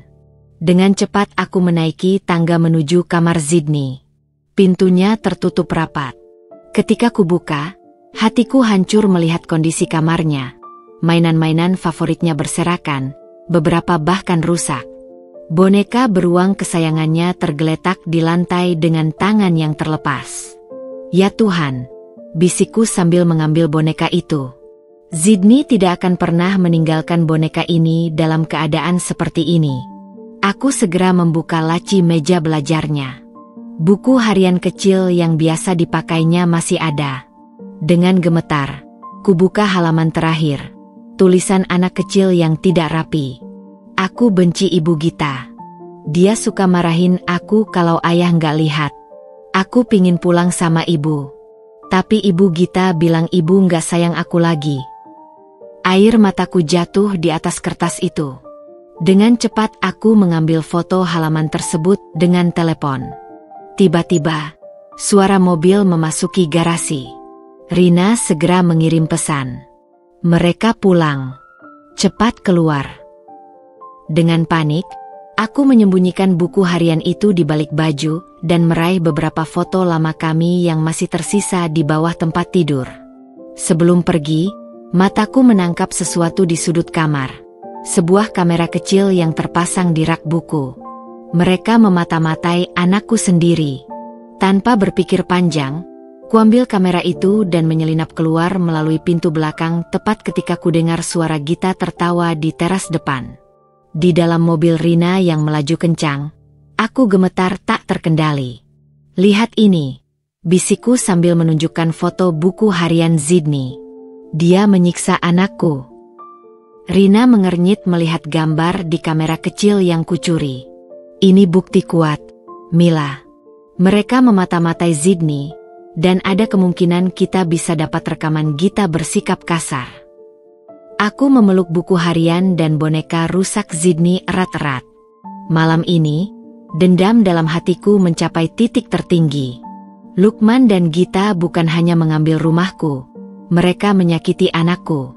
Dan untuk itu, mereka harus membayar mahal. Dengan tekad yang membara, aku berjanji pada diri sendiri. Aku tidak hanya akan merebut kembali Sydney, tapi akan menghancurkan kehidupan mereka seperti mereka menghancurkan milikku. Perang sudah diumumkan. Dan kali ini, akulah yang akan memegang kendali.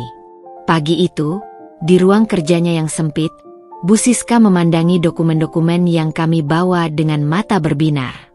Tangannya yang bersih dengan kuku rapi mengetuk-ngetuk meja kayu mahoni sambil memeriksa foto buku harian Sydney dan kamera kecil yang berhasil kami sita. Ini sangat berharga, ujarnya perlahan, mengangkat kepala untuk menatapku. Tapi kita harus berhati-hati. Secara teknis, kamu mengambil ini secara tidak legal. Rina yang duduk di sampingku segera menyela. Tapi ini bukti penting bahwa anak itu dalam bahaya. Bu Siska mengangkat tangan. Tenang. Aku tidak mengatakan kita tidak akan menggunakan ini.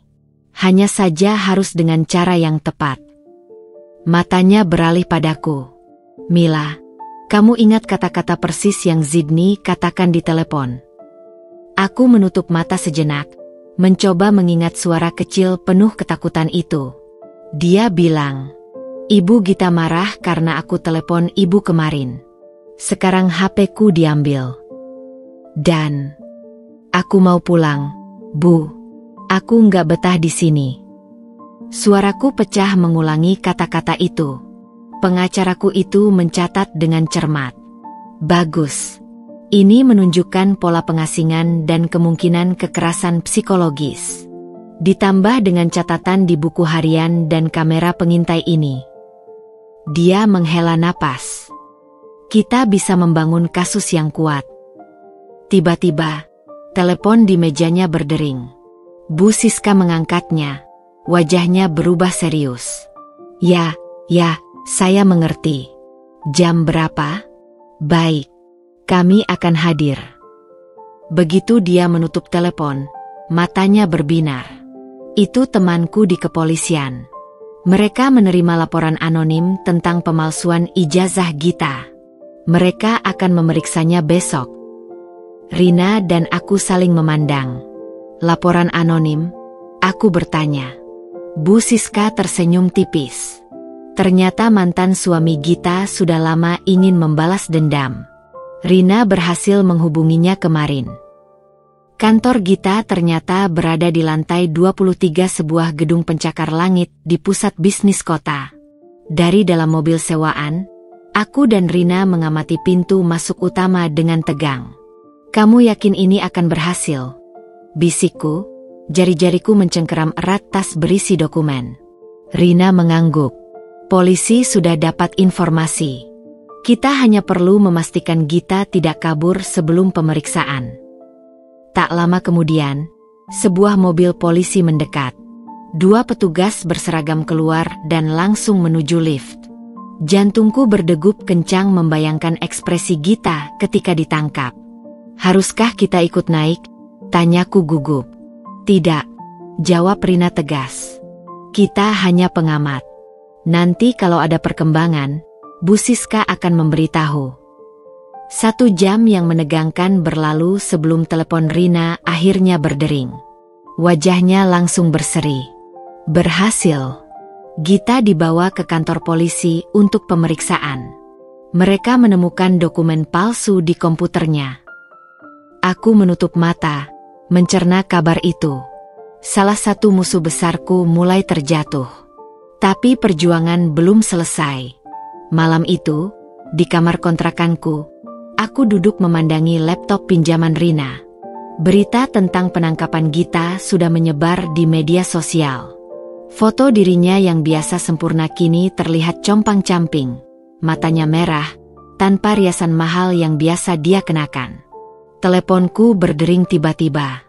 Nomor yang tak kukenal. "Halo." Suara Lukman yang gemetar membuatku terkejut. Apa kau senang sekarang? Gita ditahan." Aku menarik napas dalam. Dia melakukan kesalahan sendiri. "Lukman, pemalsuan dokumen adalah kejahatan. Kau yang mengatur ini semua, kan?" Suaranya semakin tinggi. "Kau dan teman-temanmu yang menjijikkan." "Tidak," jawabku tenang. Meski jantung berdebar, kebohongannya sendiri yang menjeratnya. Seperti kebohonganmu akan segera menjeratmu juga. Dia mengumpat kasar sebelum menutup telepon. Beberapa menit kemudian, pesan masuk dari nomor tak dikenal. Isinya hanya 1 foto. Zidni yang terlihat ketakutan, berdiri di sudut kamarnya dengan wajah pucat. Kaki gemetar. Aku segera menelepon Rina. Lukman mengancam lewat Zidni. "Kita harus bertindak sekarang." Kantor polisi terlihat lebih megah di malam hari, diterangi lampu-lampu kuning yang terang. Bu Siska sudah menunggu di depan dengan wajah serius. "Laporan pengancaman sudah saya siapkan," katanya sambil menuntunku masuk. "Ditambah dengan bukti-bukti baru, kita bisa meminta perlindungan darurat untuk Zidni." Di dalam, aku melihat Gita melalui jendela ruang interogasi. Perempuan itu tak lagi anggun. Rambutnya kusut.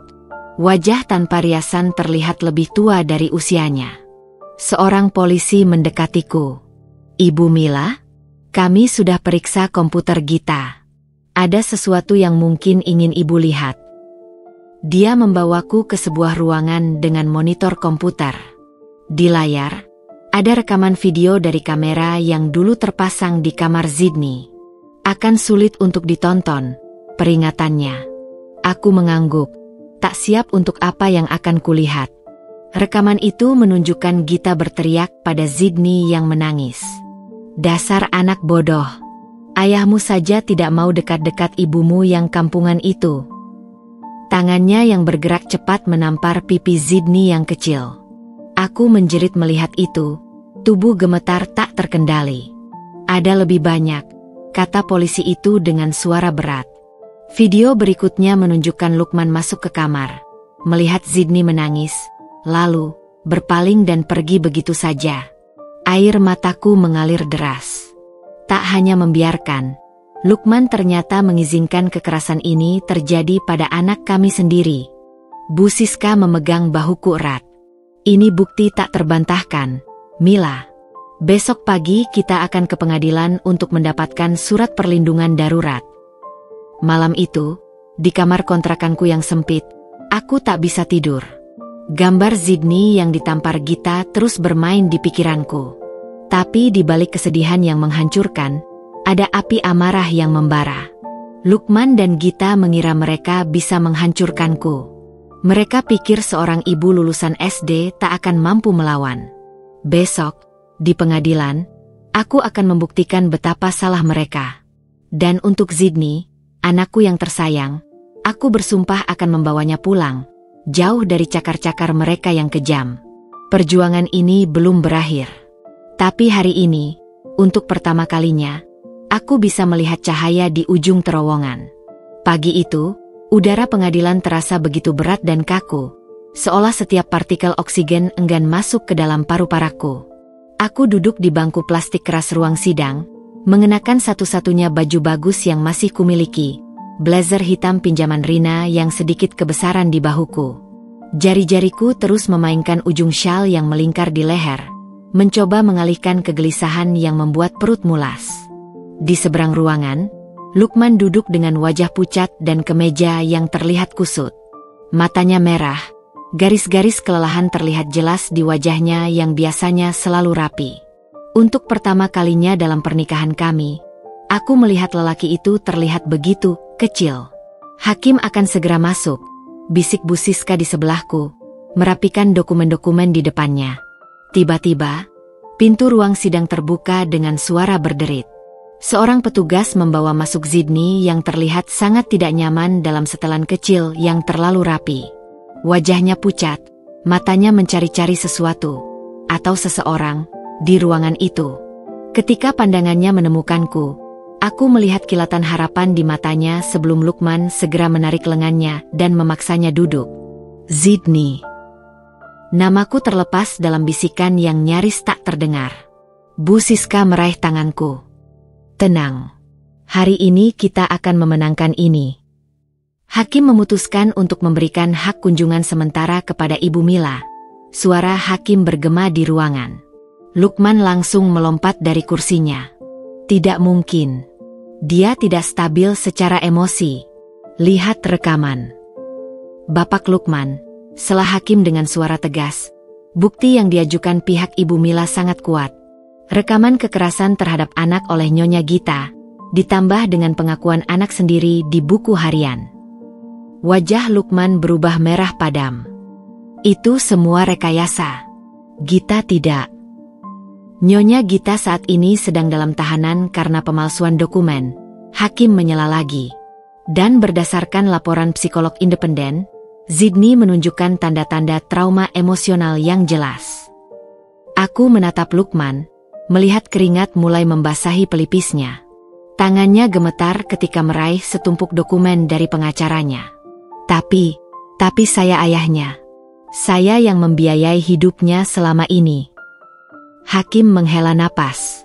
Dan sebagai ayah, bapak seharusnya melindungi anak dari kekerasan, bukan membiarkannya terjadi. Matanya beralih padaku. Ibu Mila diberikan hak mengunjungi Zidni 3 kali seminggu, dengan pengawasan pekerja sosial. Sidang lanjutan untuk menentukan hak asuh akan dilaksanakan 2 minggu lagi. Begitu ketukan palu terdengar, aku menutup mata, merasakan air mata panas mengalir di pipi. Setelah berbulan-bulan, akhirnya aku bisa bertemu anakku secara legal. Ruang pertemuan di pengadilan terasa begitu sempit ketika petugas membawa Zidni masuk. Dia berdiri di ambang pintu, matanya besar penuh ketakutan dan keraguan. Zidni. Suaraku pecah, tangan terulur. Untuk sesaat yang menegangkan, dia hanya diam. Kemudian, seperti bendungan yang jebol, dia berlari ke pelukanku. Ibu, maafin aku. Aku nggak mau tinggal sama Ibu Gita lagi. Dia jahat. Tangisnya menghangatkan bahuku. Aku memeluknya erat, menghirup aroma sampo anakku yang dulu begitu familiar. Sudah, sayang. Ibu di sini. Ibu tidak akan biarkan siapapun menyakitimu lagi. Dari sudut mataku, kulihat Lukman berdiri di pintu, wajahnya berkerut dalam kemarahan yang tak tersampaikan. Ketika pandanganku bertemu dengannya, Aku melihat sesuatu yang belum pernah kulihat sebelumnya, ketakutan. Dia mulai menyadari bahwa kekuasaannya atas kami mulai goyah. Siang itu, di sebuah restoran kecil dekat pengadilan, aku duduk berhadapan dengan Sydney sambil memandanginya makan es krim coklat kesukaannya. Wajahnya yang dulu ceria kini terlihat lebih tua dari usianya. Ada bayangan ketakutan di matanya yang dulu selalu bersinar. "Ibu Gita sering marahin kamu?" tanyaku pelan, berusaha menahan amarah yang bergolak. Sydney mengangguk, mata menatap es krimnya. "Kalau ayah nggak lihat, dia suka cubit aku. Bilang kalau aku nakal, nanti ibu nggak mau aku lagi." Tanganku mengepal tanpa sadar. "Apa ayah tahu?" Dia lihat sekali, terus bilang aku harus lebih disiplin. Sydney mengangkat wajahnya, matanya berkaca-kaca. "Aku kangen rumah kita yang dulu, Bu. Kangen masakan ibu." Aku meraih tangannya yang kecil. "Ibu janji akan bawa kamu pulang. Tapi ibu butuh kamu jadi anak kuat dulu, ya? Ceritakan semua yang terjadi pada ibu waktu ketemu nanti." Dia mengangguk mantap, dan untuk pertama kalinya sejak lama, aku melihat sedikit cahaya kembali di matanya. Sore harinya, telepon Rina berdering tak henti-hentinya. "Mila, kamu harus lihat berita ini." Di layar televisi kecil di kamarku, sebuah gambar familiar muncul, Gita dalam seragam tahanan. Wajahnya tertunduk malu di depan blitz kamera. Judul beritanya membuat jantungku berdebar. Eksekutif perusahaan fintech ditahan, terlibat pemalsuan ijazah dan penipuan. Rincian berita itu semakin mengejutkan. Ternyata Gita tidak hanya memalsukan ijazahnya, tapi juga terlibat penggelapan dana perusahaan tempat dia dan Lukman bekerja. "Lukman pasti panik sekarang," bisikku, menatap layar dengan perasaan campur aduk. Rina mengangguk. Perusahaan mereka pasti sedang audit besar-besaran. Ini kesempatan kita untuk mengumpulkan lebih banyak bukti. Malam itu, sambil menatap foto Sydney yang kubawa dari rumah Lukman, aku mulai merencanakan langkah selanjutnya. Lomba masak besok adalah kesempatanku untuk mendapatkan modal dan pengakuan. Sidang hak asuh tinggal 2 minggu lagi. Dan Lukman, dengan segala arogansi dan pengkhianatannya, sedang berada di tepi jurang kehancuran. Tapi satu hal yang pasti ku ketahui sekarang, tidak ada yang lebih berbahaya daripada seorang ibu yang berjuang untuk anaknya. Dan pertarungan ini belum berakhir. Lampu kamar kontrakanku yang redup menerangi buku harian kecil di hadapanku. Tanganku menulis dengan cepat, mencatat setiap detail pertemuan hari ini dengan Sydney. Setiap kata, setiap ekspresi, setiap luka kecil yang kulihat di tangannya. Ini adalah dokumen penting untuk sidang hak asuh nanti. Tiba-tiba, telepon bergetar di atas meja kayu lapuk. "Rina, besok ada pengembangan baru. Kantor Lukman menggelar audit internal. Dia dalam masalah besar." Jantungku berdebar membaca pesan itu. Sejak Gita ditahan, perusahaan tempat Lukman bekerja mulai menyelidiki semua proyek yang mereka tangani bersama. Aku tahu persis betapa cerobohnya Lukman dalam urusan dokumen. Selama ini akulah yang selalu mengingatkannya untuk menyimpan bukti pembayaran dan kwitansi. Pertemuan kedua dengan Sydney terjadi di taman bermain yang diawasi pekerja sosial. Kali ini, anakku berlari ke pelukanku begitu melihatku. Wajahnya bersinar seperti matahari setelah hujan panjang. "Ibu, aku sudah nunggu dari tadi." Aku memeluknya erat, mencium aroma khas rambutnya yang sedikit berbeda. Gita pasti mengganti sampo yang biasa kupakai untuknya. "Ibu juga tidak sabar menunggu, sayang." Kami duduk di bangku taman sambil memperhatikan dia bermain ayunan. Pekerja sosial, Ibu Dian, berdiri agak jauh untuk memberi kami privasi. "Ayah marah-marahan terus di rumah," Sydney bercerita sambil menggoyang-goyangkan kakinya. "Kemarin dia pecahkan gelas di dapur." "Apakah ayah bilang kenapa marah?" tanyaku hati-hati. Sydney menggeleng. "Tapi aku dengar dia teriak-teriak di telepon. Bilang ada orang mau merusak dia." Aku mengangguk pelan, mencerna informasi ini. Audit di kantornya pasti sudah mulai mengungkap sesuatu. Zidni, sayang, kalau ayah marah, apakah dia pernah? Ayah tidak pernah cubit aku kayak Ibu Gita, jawabnya cepat, seolah membaca pikiranku. Tapi ayah sekarang jarang di rumah. Kalau pulang suka bau aneh. Bau alkohol. Lukman mulai minum. Ini perkembangan baru. Aku meraih tangan kecilnya. Dengarkan ibu baik-baik, nak. Apapun yang terjadi, ibu akan selalu sayang kamu. Ibu sedang berusaha supaya kita bisa tinggal bersama lagi. Matanya yang besar itu memandangku dengan serius. Seperti anak kecil yang tiba-tiba menjadi dewasa sebelum waktunya. Aku mau tinggal sama ibu. Aku nggak betah di rumah itu sekarang. Sepi. Perkataan itu menusuk hatiku. Rumah yang dulu penuh tawa kini sepi karena kehancuran yang Lukman ciptakan sendiri. Sore itu, di dapur kantin tempatku bekerja, Ibu Sari mendekatiku sambil mengaduk-aduk sup. Kamu masak apa untuk lomba besok? Tanyanya, mata penuh rasa ingin tahu. Ayam betutu, jawabku sambil meniriskan sayuran. Resep nenekku dulu. Ibu Sari mengangguk-angguk. Bagus. Makanan tradisional sedang naik daun. Tapi, dia menurunkan suara. Aku dengar peserta lain bawa koki profesional. Aku tersenyum kecil. Ibu Sari, selama ini aku cuma ibu rumah tangga. Tapi masakan itu tentang hati, bukan hanya teknik. Dia menepuk bahuku. Semangat itu yang bikin kamu spesial, Mila. Malam sebelum lomba, kamar kontrakanku berubah menjadi dapur darurat. Aku berlatih menyajikan ayam betutu dengan bumbu yang kuredam sejak pagi. Bau kunyit, lengkuas, dan serai memenuhi ruangan kecil itu. Tiba-tiba, telepon berdering. Nomor tak dikenal. Halo. Suara Lukman yang parau membuat jari-jariku menegang. Mila, kita perlu bicara. Kita tidak punya apa-apa lagi untuk dibicarakan, Lukman. Dengar, teriaknya. Suaranya kasar, jelas sedang mabuk. Kau senang melihat aku hancur ya? Senang melihat Gita dijebloskan ke penjara?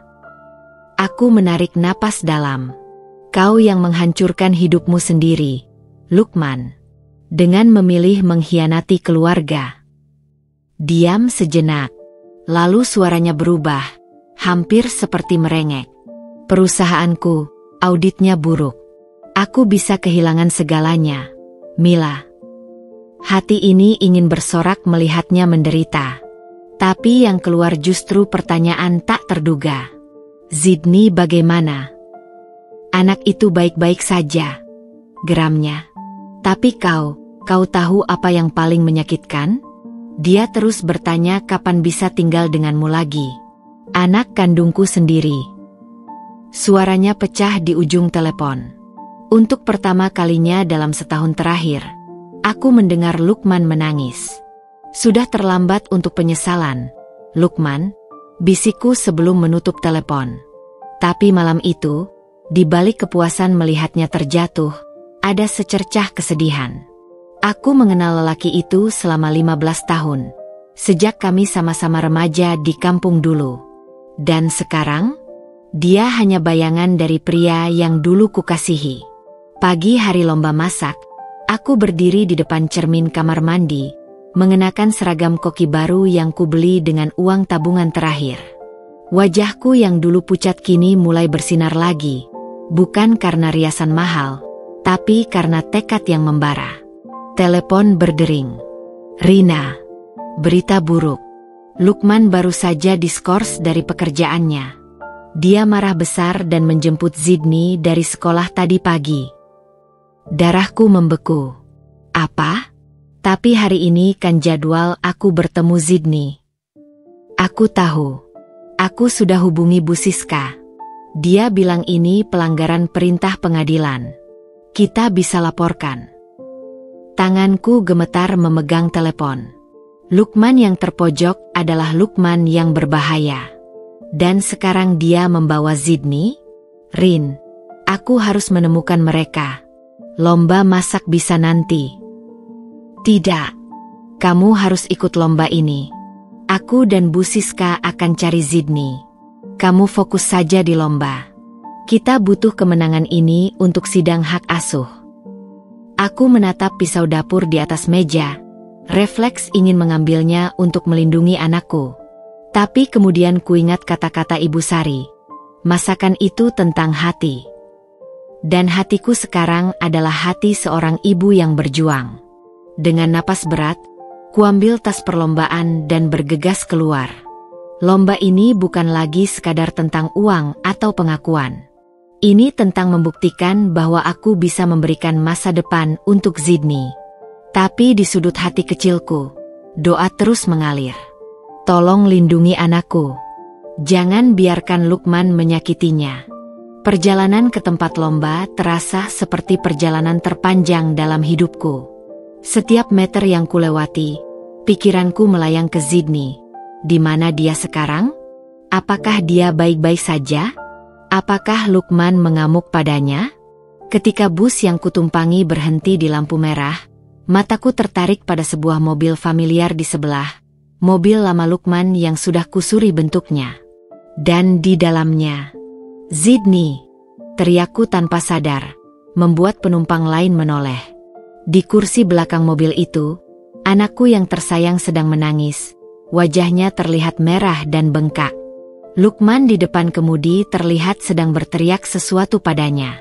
Tanpa pikir panjang, aku menarik pintu darurat bus dan melompat keluar di tengah keriuhan sopir dan penumpang yang protes. Anakku! Itu anakku! Teriakku sambil berlari menuju mobil Lukman yang mulai melaju. Tapi lampu sudah berganti hijau. Mobil itu melesat, meninggalkanku terengah-engah di pinggir jalan. Jantung berdebar kencang seperti mau copot dari dada. Dengan tangan gemetar, kuangkat telepon dan menekan nomor Rina. Rin, aku lihat mereka. Lukman bawa Zidni, dan Zidni terluka. Suaraku pecah, nyaris histeris. Tenang. Kamu lihat di mana? Aku hubungi polisi sekarang. Sementara Rina mengurus itu, aku berdiri di pinggir jalan, bingung antara mengejar lomba masak yang bisa mengubah nasib kami, atau mengejar anakku yang jelas dalam bahaya. Di tengah kebingungan itu, sebuah taksi berhenti di depanku. Mau kemana, Bu? Tanya sopirnya. Aku melompat masuk tanpa berpikir dua kali. Ke balai kota. Cepat. Sambil taksi melaju, kukirim pesan ke panitia lomba bahwa aku akan terlambat. Zidni adalah prioritas, tapi aku tidak bisa menyerah pada kesempatan ini. Di tengah perjalanan, telepon berdering lagi. Nomor tak dikenal. Dengan jantung di tenggorokan, kuangkat. Ibu, tolong. Suara Zidni yang terisak-isak membuat seluruh tubuhku gemetar. Zidni, sayang, kamu di mana? Ayahmu. Suara Lukman yang kasar memotong. Dengar baik-baik, Mila. Kalau kau tidak menarik semua laporan ke polisi dan pengadilan, kau tidak akan pernah lihat anakmu lagi. Lukman, kau gila. Telepon sudah ditutup. Sopir taksi menatapku lewat kaca spion. Wajahnya khawatir. Semua baik-baik saja, Bu. Aku menggigit bibir sampai berdarah, berusaha menenangkan diri. Tolong, lebih cepat. Di luar jendela, gedung balai kota tempat lomba diadakan sudah terlihat. Tapi pikiranku sekarang hanya pada Zidni. Di mana dia? Apa yang Lukman lakukan padanya? Dan bagaimana aku bisa menyelamatkannya? Hari ini seharusnya hari kemenanganku. Tapi ternyata, pertempuran paling berat baru saja dimulai. Panggung lomba masak di balai kota ramai oleh sorak penonton dan aroma berbagai rempah yang berbaur di udara. Aku berdiri di belakang meja kerjaku, tangan gemetar memegang pisau, tapi pikiran melayang ke Zidni. Di mana dia sekarang? Apakah dia baik-baik saja? 5 menit lagi. Peserta, seru panitia. Telepon di saku bergemerincing. Pesan dari Rina. Polisi sudah lacak ponsel Lukman. Mereka menuju ke rumah lama kalian. Aku dan Bu Siska sudah di depan sana. Jantungku berdegup kencang. Rumah kami. Tempat segala kenangan indah sekaligus pahit bermula. Peserta nomor 7, Ibu Mila. Waktunya mulai memasak. Ambil napas dalam. Fokus. Dengan tangan yang masih gemetar, kuambil bumbu-bumbu yang sudah kupersiapkan semalaman. Ayam betutu ini adalah resep warisan nenek. Masakan yang dulu selalu mempersatukan keluarga kecil kami di hari-hari istimewa. Setiap irisanku penuh doa. Doa agar Zidni selamat. Doa agar aku kuat. 1 jam kemudian, ketika ku keluarkan ayam betutu dari pengukus, aroma kunyit dan daun jeruk memenuhi standku. Para juri mendekat, tertarik oleh bau sedap yang berbeda dari peserta lain. Ini ayam betutu khas keluarga kami, ujarku dengan suara yang lebih percaya diri dari yang kurasakan. Dimasak dengan penuh cinta untuk anak saya yang sangat saya rindukan. Ketika juri utama mencicipi, matanya terpejam perlahan. Luar biasa. Rasanya seperti pulang ke rumah. Tepuk tangan menggema di ruangan. Tapi telingaku hanya mendengar dering telepon. Rina lagi. Kami temukan mereka. Zidni aman. Lukman ditahan. Air mata mengalir deras di pipiku. Para juri dan penonton mengira ini air mata kebahagiaan karena masakanku. Mereka tidak tahu separuh jiwaku baru saja diselamatkan. Rumah sakit tempat Zidni dibawa terlihat lebih dingin dari yang kuingat. Aku berlari melalui koridor panjang, seragam koki masih melekat di tubuh, medali emas di dada berayun-ayun mengikuti langkahku.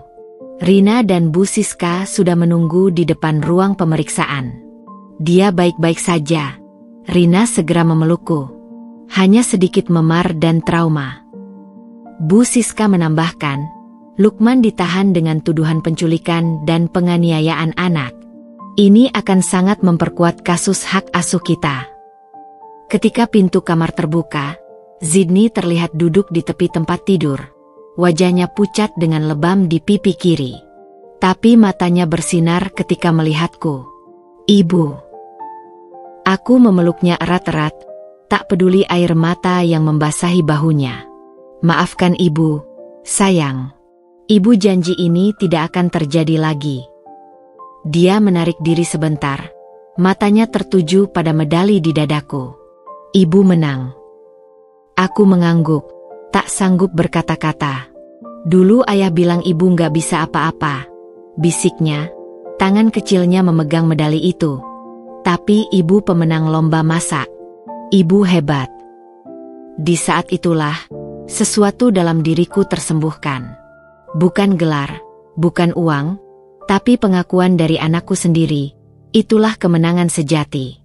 2 minggu kemudian di pengadilan, hakim memutuskan hak asuh penuh untukku. Lukman, yang kini kehilangan pekerjaan dan sedang menghadapi tuntutan pidana, bahkan tidak hadir. Rumah kontrakan kecilku perlahan berubah menjadi rumah. Ibu Sari menawarkanku posisi kepala koki di kantin yang lebih besar. Medali lomba masak membuka pintu kesempatan yang tak terduga. Dan Zidni, anakku yang pemberani, perlahan mulai tersenyum lagi. Setiap malam sebelum tidur, dia akan bertanya, "Ibu, besok masak apa?" Dan aku akan menjawab, "Apapun yang kamu mau, sayang."